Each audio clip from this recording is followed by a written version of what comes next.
Medina Spirit, the winner of this year's Kentucky Derby, could now face disqualification after a second post-race drug test confirmed that a prohibited substance was present in the horse's body. The disqualification, if implemented, would be only the second in the 147-year history of the Kentucky Derby due to a failed drug test.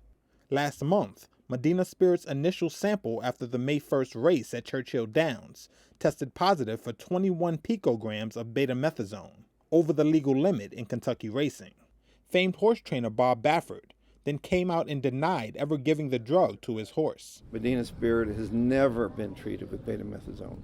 But Baffert later said that an antifungal ointment to treat dermatitis could have been the source of Medina Spirit's positive test.